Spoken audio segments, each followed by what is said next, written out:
Fala, meus amigos, estamos começando aqui o segundo vídeo de hoje, tá? E nesse vídeo vamos comentar essa bizarrice inacreditável que rolou ontem aí, que foi noticiada ontem, tá? Então é isso, militares e bolsominions da Polícia Federal tinham um plano para matar Lula, Alckmin e Alexandre de Moraes. A que ponto que a gente chegou aí, né, com essa, enfim, essa gentalha que chegou aí no poder e que, enfim, quase deram um golpe de Estado, destruíram a economia do país naquilo que ela tem de realmente relevante, civilizado, e, enfim, e planejaram golpe, tentaram sabotar a eleição, paralisar a estrada, destruíram, né, uma parcela significativa das políticas de vacinação no Brasil, mataram gente pra caramba na pandemia, e, enfim, e quase assassinaram o presidente da República, né, enfim, o candidato ao presidente da República, o ex-presidente da República naquele momento ali, e o vice-candidato a vice e o ministro do STF. Quer dizer, é um negócio inacreditável. Vamos falar um pouquinho sobre isso aí hoje. Antes eu deixo com vocês aqui, mais uma vez, a dica do meu romance, que acabou de sair, tá? O Litor Altura, certo? E aí tem aqui os dois marcadores de livros, que você leva também se você adquirir o romance, tá bom? E o livro de poemas, tá? Que tá aqui, que é o do outro lado de cá, e você querendo adquirir o livro de poemas só, ou o romance só, ou os dois, você ganha os marcadores do mesmo jeito, tá?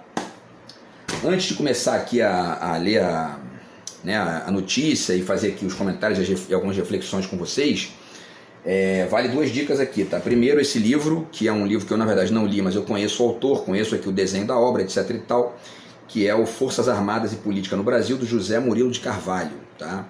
E obviamente que tem outras, enfim, obras também, outros livros, muito importante para desenhar isso, e também vale a dica, ainda nesse contexto aqui da questão do Exército e tal, do documentário O Dia que Durou 21 Anos, que está de graça, aí, 0800 para todo mundo que quiser ver no YouTube, com as legendas, quando tem lá os diálogos, né, e as falas que são de pessoas dos Estados Unidos, que mostra nitidamente que quem armou o golpe aqui foram os Estados Unidos, articulados com uma parcela da direita brasileira e também do Exército, tá? Importante ponderar isso aí, porque é isso aí, ó, a gente continua convivendo com isso. Isso também é um problema seríssimo que a gente tem no Brasil. Temos um exército, forças armadas, na verdade, golpistas, e isso continua generalizado a ponto dessa gente armar o assassinato do ex-presidente da República. Para além disso, e se a gente descontar, né, pelo menos do ponto de vista aqui estrito, nesse aspecto da questão, o elemento de violência e esse drama histórico que a gente vive no Brasil, e pensar na parte cognitiva, isso é uma obra aberta, escancarada do que é a direita brasileira, de maneira geral, não só a direita bolsonarista, mas a direita tradicional, etc e tal. Falei aqui da questão do extremismo branco, porque tem gente que diz que não, que existe uma diferença, tem uma direita que dá para dialogar. Vale lembrar que o Bolsonaro nasceu dos golpes feitos por essa tal direita que gosta de, aspas, que dialogar, né? É a direita que, digamos, é a direita Eduardo Leite, né, que joga o Estado inteiro embaixo d'água e diz, olha, mas calma, quer dizer, não xinga ninguém, não vomita ódio, não vocifera contra ninguém, não late alto, mas enfim, tá ali destruindo tudo, porque esse é a vocação que a direita brasileira tem historicamente, sempre lembrando, salvo as exceções de praxe e, enfim, toda a população que muitas vezes cai nessa.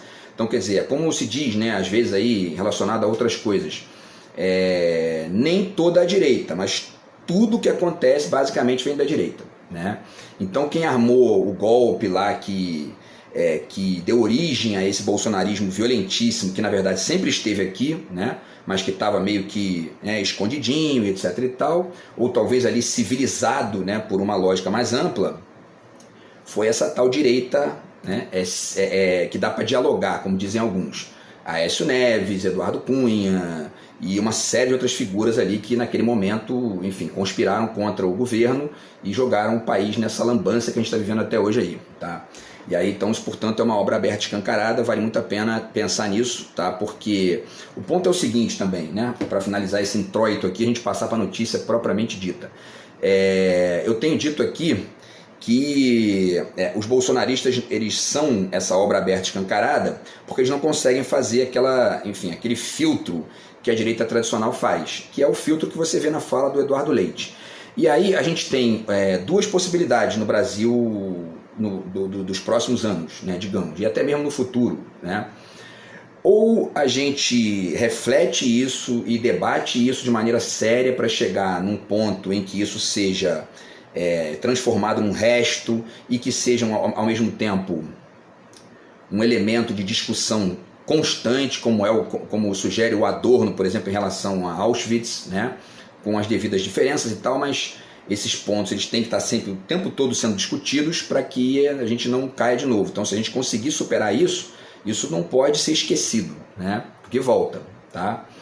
Ou então existe uma segunda possibilidade, né? Os bolsonaristas e os bolsonarentos, os bolsonarosos e etc e tal, eles podem de repente um belo dia perceber, né, a ingenuidade radical deles, a falta completa de filtro, né? E aí eles vão construir esse filtro e a gente perde esse, digamos, né, esse afã reflexivo, ou esse elan reflexivo, nessa coisa reflexiva que a gente está vivendo hoje aí no Brasil, tá? Então essas são as duas possibilidades. Bom, então vamos lá, pessoal, vamos à notícia propriamente dita aqui, tá?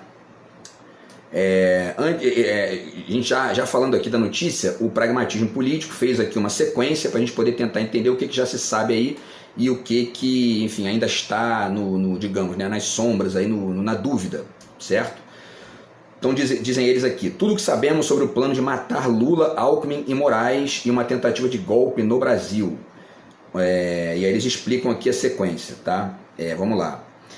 Foi divulgado hoje pela Polícia Federal, ontem, né, uma informação que abalou o país. Uma organização criminosa formada por alguns integrantes das Forças Armadas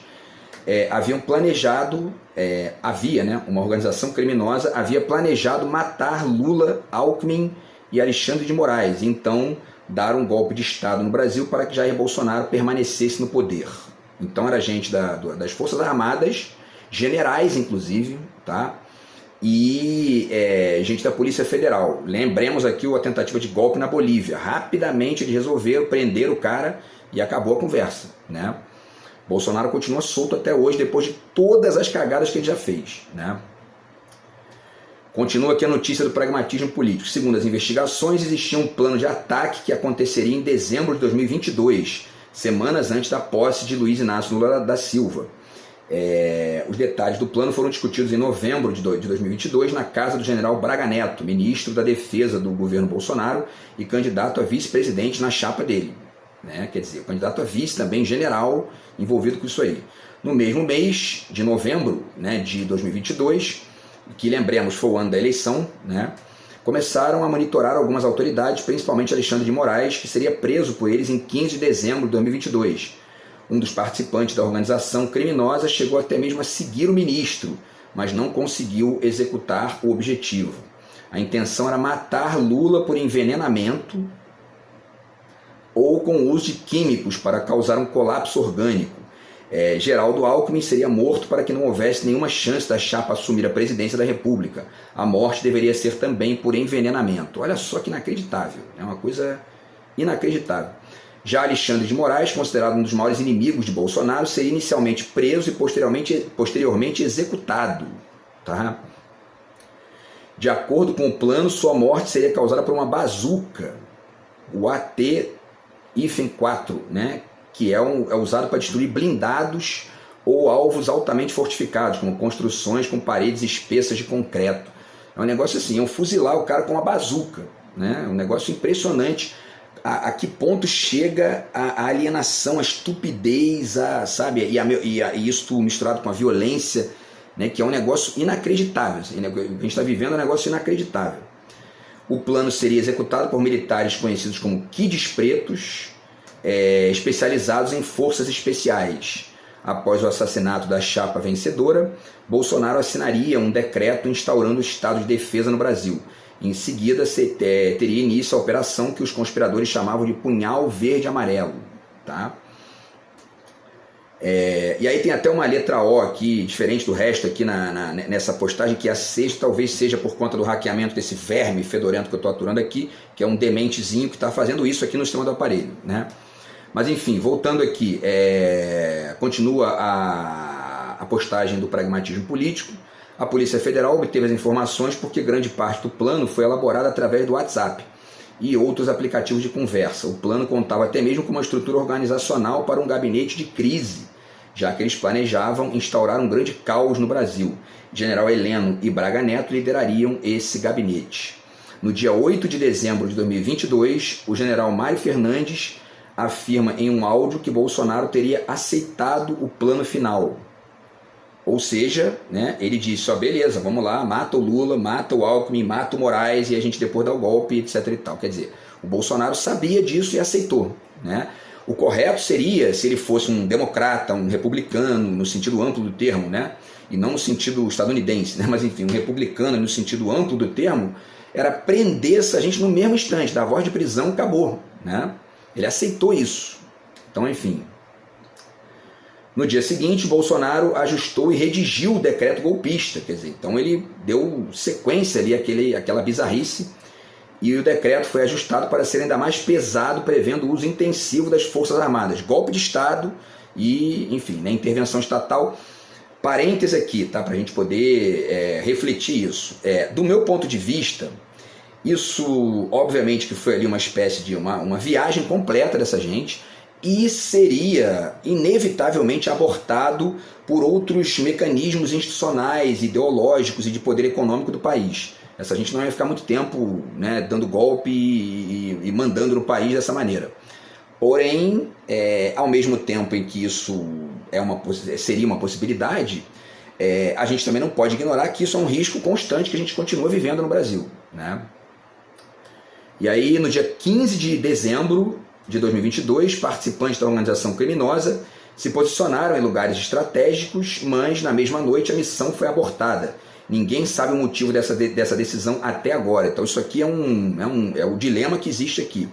E só um parêntese ainda, só para finalizar esse comentário anterior que eu fiz, isso que eu disse não significa que essa direita tradicional seja muito bacaninha e que olhasse para isso como se fosse um ó, né? Não, essa gente apoiou o golpe de 64, enfim, né? E essa gente colocou o Bolsonaro lá. Agora, por quê? Porque se a gente pensa em certas situações cotidianas que a gente vive hoje, né? Uma parcela do comércio, por exemplo, funciona, é presencial, então não ia dar para fazer o que eles fizeram em 64, né? Ia ter que ser uma coisa radicalmente diferente e que não ia durar tanto tempo assim, tá? Mas ia trazer estragos violentíssimos para, enfim, para a lógica brasileira, matar o candidato, enfim, o vice, é uma coisa inacreditável, né? Então, voltando, no dia 15 de dezembro de 2022, os participantes da organização criminosa se posicionaram em lugares estratégicos, mas na mesma noite a missão foi abortada. Ninguém sabe o motivo dessa decisão até agora. Então, repito, esse aqui é uma lacuna, né, que existe ainda nessa questão aí, nas investigações. Por que eles não fizeram? Foi por um pouco, foi por muito pouco que eles não fizeram. E a minuta do golpe foi impressa usando a impressora do Palácio do Planalto, e o plano foi elaborado no Word, tá?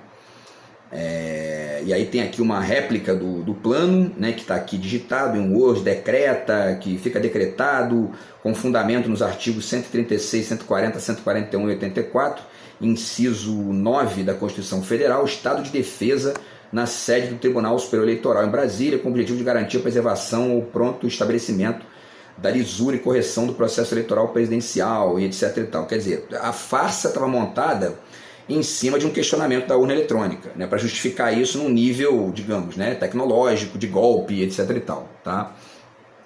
Não é à toa que o Bolsonaro fez aquela reunião e o objetivo era esse, era transmitir isso para os embaixadores e criar todo esse clima, né, que era um clima ali para chegar no golpe que ele estava já planejando naquele momento, tá? E aí, por último, eles fazem uma afirmação aqui que é, enfim, uma das mais bizarras aqui, né? Importante deixar bem claro, Alexandre de Moraes só não foi morto porque a sessão do STF no dia 15 de dezembro de 2022 foi adiada. Foi adiada lá a sessão, eles não dizem aqui por quê, mas foi adiada a sessão e os golpistas estavam posicionados e prontos para matá-lo. Enfim, negócio inacreditável, tá? Que a gente está vivendo aí no Brasil. E aí, pessoal, vamos então ler aqui algumas notícias, tá? Para a gente poder tentar refletir outros detalhes dessa questão, tá? A BBC traz para a gente aqui como era esse plano, né, dos militares para dar um golpe e matar o Lula, o Alckmin e o Alexandre de Moraes. Então eles dizem aqui que, enfim, né, que a Polícia Federal realizou uma operação na manhã de terça-feira, dia 19/11, para cumprir mandados de prisão e busca e apreensão contra suspeitos de planejar um golpe de Estado no final de 2022 para impedir a posse do presidente Lula. 5 pessoas foram presas com autorização do Supremo Tribunal Federal. 4 são militares do Exército, tá? E integram forças de operações especiais conhecidas como Kids Pretos. Tá? Deixa eu ver o tempo aqui. E aí, enfim, depois eu vou explicar um pouquinho o que são esses tais Kids Pretos aqui, tá? Que é garotos pretos, né? Enfim. Foram presos o general de brigada da reserva Mário Fernandes, o tenente-coronel Hélio Ferreira Lima, o major Rodrigo Bezerra Azevedo e o major Rafael Martins de Oliveira. O 5º indivíduo que teve a prisão decretada foi o policial federal Vladimir Matos Soares, tá? Então tem gente da Polícia Federal também envolvida nisso aí. Dessa lista, o nome de Mário Fernandes é um dos mais conhecidos. Ele atuou como secretário executivo da Secretaria-Geral da Presidência da República no governo Bolsonaro e também exerceu a função de assessor do deputado federal Eduardo Pazuello, tá? Que foi lá o ministro da Saúde catastrófico, né, da pandemia, tá? Que é do PL do Rio de Janeiro, mas foi afastado do posto por determinação do STF. Tá? Nos documentos da Polícia Federal e do STF, que embasam a decisão divulgada nas últimas horas de ontem, né, estão detalhadas todas as evidências, trocas de mensagens por diferentes aplicativos, documentos, fotos, áudios, entre outros, e o trabalho de investigação que relacionou esse material. Isso aqui é interessante porque, né, existe uma mistura aqui de ingenuidade com uma certeza da impunidade e ao mesmo tempo aí com, enfim, né, é uma das consequências curiosas da tecnologia, porque a tecnologia ela digamos, ela facilita a vida da gente na medida em que ela acelera certas lógicas de comunicação nossas, a não ser quando está na mão de bandido, fica sabotando a vida da gente, né? Mas enfim, e aí essa mesma lógica que facilita, porque acelera, foi a que gerou esse material para que a Polícia Federal pudesse desmascarar esse golpe aí e essa tentativa de matar o presidente, o vice-presidente da República e o ministro do STF. Tá? Porém, alguns nomes de documentos ou operações clandestinas que foram descobertas pela Polícia Federal chamaram a atenção. Olha só. Intitulados Copa 2022 e Punhal Verde-Amarelo, os planos envolviam o monitoramento, a prisão ilegal e até uma possível execução de 3 personagens centrais nessa história. Alexandre de Moraes, ministro do STF e então presidente do Tribunal Superior Eleitoral, o TSE. O Lula, à época presidente eleito, naquele momento ele já estava eleito, né? E o Geraldo Alckmin, vice-presidente eleito também. O Rafael Martins de Oliveira e o Hélio Ferreira Lima teriam participado de uma reunião em 12 de novembro na casa do general Braga Neto, na companhia do Mauro Cid. O Braga Neto, que foi candidato à vice-presidência, né, e o Mauro Cid, ajudante de ordens do Bolsonaro. Após o encontro, Oliveira teria enviado a Cid um documento em formato Word intitulado Copa 2022, que detalhava as necessidades logísticas e financeiras para realizar a operação planejada para 15 de dezembro. Então, de repente, aí é até importante ver quem é que financiou isso, de alguma maneira também, né? Um documento encontrado nos arquivos de Mário Fernandes planejava também instituir um gabinete institucional de gestão da crise, que entraria em operação em 16 de dezembro de 2022, no dia seguinte à Operação Copa 2022, ou seja, no dia seguinte ao assassinato do Moraes lá, né, e tudo mais, tá? Este gabinete, segundo a Polícia Federal, seria chefiado pelo general Augusto Heleno e teria Braga Neto como coordenador geral. E aí o Mauro Cid prestou depoimento e ele negou que soubesse do plano, né? E a Polícia Federal apontou inconsistências no depoimento e caberá a Alexandre de Moraes, do STF, avaliar se os benefícios ligados ao acordo de delação devem ser anulados por isso. Tá? E aí os detalhes. Tá? Esse documento, que é chamado de Copa 2022, tá? Ele tinha a finalidade de impedir a posse do governo legitimamente eleito e restringir o livre exercício da democracia do Poder Judiciário brasileiro. E para isso eles colocaram em marcha uma operação que teve auge a partir de novembro de 2022 e avançou até o mês de dezembro, como parte de um plano para a consumação de um golpe de Estado que foi denominada pelos investigados, né, e por esses que estão presos também, né, de Copa 2022. Tá? Agora, ainda de acordo com a investigação, tal operação tinha elementos típicos de uma ação militar planejada detalhadamente. Então isso não nasceu do nada, isso já vinha de meses ali, né? Eles armando isso. Porém, no presente caso, de natureza clandestina e contaminada por finalidade absolutamente antidemocrática. Né? E mais, né? Antidemocrática e criminosa, porque iam assassinar pessoas. Né? Um negócio inacreditável. Pelo teor do diálogo, ainda diz aqui a petição do STF que comenta, né, essa investigação. Pelo teor do diálogo, seria uma estimativa de gastos para subsidiar possivelmente as ações clandestinas que seriam executadas durante os meses de novembro e dezembro de 2022. Esse mesmo nome, Copa 2022, foi usado posteriormente como título de um grupo criado no Signal, um aplicativo de mensagens. Tá? Esse grupo era composto por 6 usuários e cada um deles recebeu um país como codinome, para não revelarem a sua identidade, segundo a Polícia Federal. Tá? Os codinomes escolhidos foram Alemanha, Áustria, Brasil, Argentina, Japão e Gana. Tá? São aí os 6 nomes do grupo lá, né? E vale lembrar que os chips dos números de celulares que aparecem no grupo de mensagens estavam cadastrados em nome de terceiros, os quais se encontravam em outras regiões do Brasil. Tá?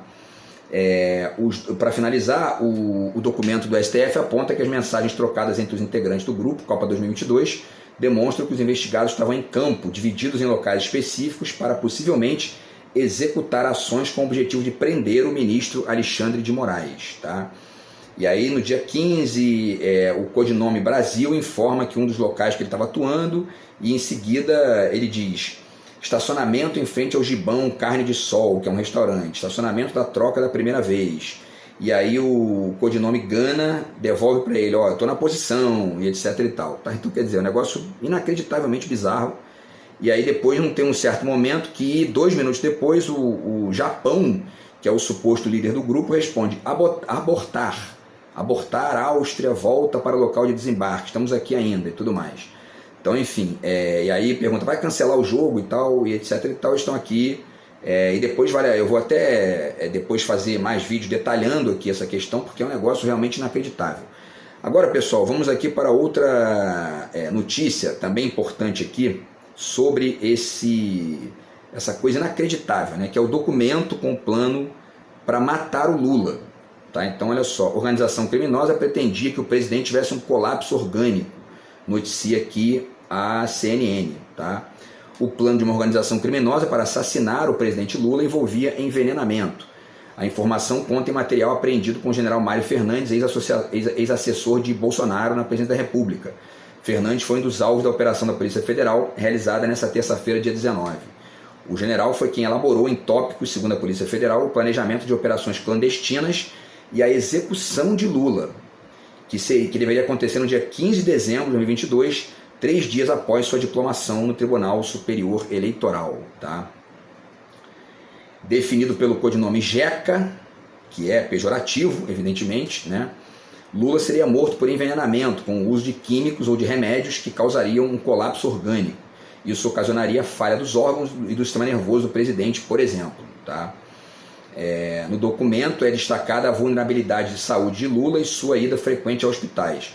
A morte do presidente, chamada de neutralização, para poder, né, enfim, é um eufemismo ali óbvio, né, iria abalar toda a chapa vencedora, segundo a organização criminosa. No texto é apontado que a morte de Lula extinguiria toda a chapa vencedora. Por sua vez, não é mencionada como seria realizada a morte do vice-presidente Geraldo Alckmin, do PSB, que recebe o codinome de Joca. Um seria Jeca, o outro Joca. Né? Ele também seria assassinado de acordo com o plano. Como, além do presidente, a chapa vencedora é composta, obviamente, pelo vice, é somente na hipótese de eliminação de Geraldo Alckmin que a chapa vencedora estaria extinta, explica a Polícia Federal. Isso na perspectiva dos bolsominions, evidentemente. Né? Então aqui finalizamos mais essa notícia aqui, né, com esse plano para envenenar o Lula e matar o Alckmin. Tá? E aí passemos aqui para a seguinte: o Poder 360 destaca que eles publicaram os documentos na íntegra aqui, tá? Para quem quiser ler, eu vou deixar o link para vocês aqui também, tá? E aí eles falam dos kits pretos aqui, coisas que eu já falei e tudo mais. Tem um PDF aqui, tanto com a decisão, né, tanto com o documento, quanto com a íntegra da decisão que autorizou a operação da Polícia Federal e a íntegra do ofício da Polícia Federal, enfim, né, para poder também articular outras atividades aí ligadas a essa investigação e a essa prisão, tá? E aí tem um documento que se chama fox2017.doc, que não foi divulgado. Esse documento é fundamental para que possa se entender o grau de verossimilhança e de execuibilidade do plano de golpe e de assassinato dessas pessoas lá. Tá? O que mais? Vamos lá. E aí, por último, pessoal, uma última questão aqui, antes da gente finalizar aqui com os comentários finais aqui do vídeo. O plano para matar o Lula foi impresso no Planalto, onde o Bolsonaro estava. Esse é o ponto fundamental aí também dessa questão, tá? E diz aqui o UOL, né? O UOL noticia que o plano para matar o presidente Lula, o Alckmin e o Alexandre de Moraes foi impresso 2 vezes no Palácio do Planalto durante o governo de Jair Bolsonaro, segundo a Polícia Federal. O plano, denominado Punhal Verde e Amarelo, foi impresso pelo general Mário Fernandes. Segundo a Polícia Federal, o documento foi impresso no Palácio do Planalto dias após a derrota de Bolsonaro para Lula nas eleições de 2022. O relatório da Polícia Federal aponta que o documento e a impressão do documento foi feita nos dias 9 de novembro e 6 de dezembro, tá? E aí, no dia 9 de novembro, após a impressão do documento, Fernandes levou o documento até o Palácio da Alvorada, local da residência do então presidente Bolsonaro. O documento continha detalhes do monitoramento feito sobre o ministro Moraes, uma espécie de passo a passo para executar o plano golpista e homicida, tá? E aí, por último aqui, para a gente finalizar essa notícia, tá? A Polícia Federal indica uma relação do Bolsonaro com o plano. Segundo a investigação, o documento foi impresso pelo general Fernandes no Palácio do Planalto no dia 6 de dezembro, no momento em que o ex-presidente estava no local, tá? Os militares Mauro Cid e Rafael Oliveira, que teriam participado do planejamento, combinaram de chegar ao Planalto quando Bolsonaro já estivesse no prédio. Aí o restante eles vão narrando aqui o que falta, tá? E ainda existe um último ponto aqui que vale a pena apenas deixar registrado, que são os salários dessas figuras que planejavam matar o Lula, o Alckmin e o Moraes, tá? É matéria aqui do Terra, de 20 a 49 mil reais, são os salários dos suspeitos de planejar matar o Lula, né, e o Moraes e o Alckmin, tá? Então aqui vamos lá, né, apenas para deixar registrado, os maiores ganhos ficam para Mário Fernandes, que é justamente esse cara da Polícia Federal. O ex-secretário executivo da Secretaria-Geral da Presidência recebia, né, R$ 33.223,40 como general de brigada da reserva, R$ 33 mil de salário, né? Ele também era assessor do deputado federal Pazuello, onde recebia 15 mil até ser afastado da função por ordem do STF, totalizando 48 mil reais mensais. Isso aí dá, né, o cara estava ganhando ali, basicamente, em menos de 2 anos, R$1 milhão, né? Enfim. Na sequência, cada um do trio de tenentes-coronéis recebe na casa dos 27 mil. Rodrigo Bezerra de Azevedo, Rafael Martins de Oliveira e Hélio Ferreira Lima embolsaram respectivamente R$ 27.440, R$ 27.417 e R$ 27.450 no mês de agosto, tá? O Terra não localizou o salário de Vladimir Matos Soares no portal da Transparência, no entanto, agentes da classe especial da Polícia Federal recebem cerca de R$ 20.900, tá?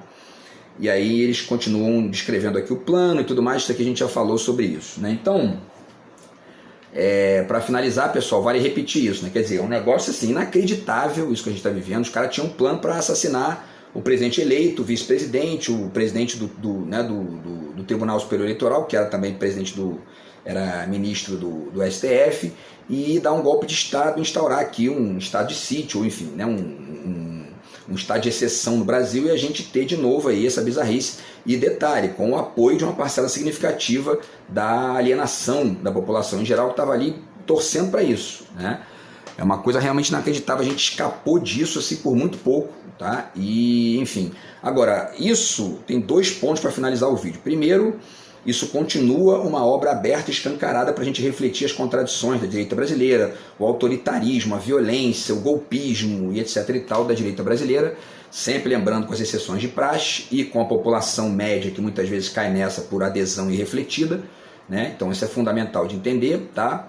Esse é um primeiro ponto. E o segundo ponto é o seguinte, né? É ver o que vai acontecer com o Bolsonaro, porque o Bolsonaro está solto aí já tinha que estar preso há muito tempo, né? E isso fugiu para os Estados Unidos, já se descobriu aí uma série de questões envolvendo joia, envolvendo tentativa de golpe, envolvendo questão de pandemia, e ele está solto ainda, né? O que falta para prender o Bolsonaro? Vamos ver aí, vamos ver o que vai acontecer, né? Vamos acompanhar os próximos capítulos dessa bizarrice aqui e continuar refletindo, tá? Então a gente se fala no próximo vídeo aí. Grande abraço, tamo junto. Fui.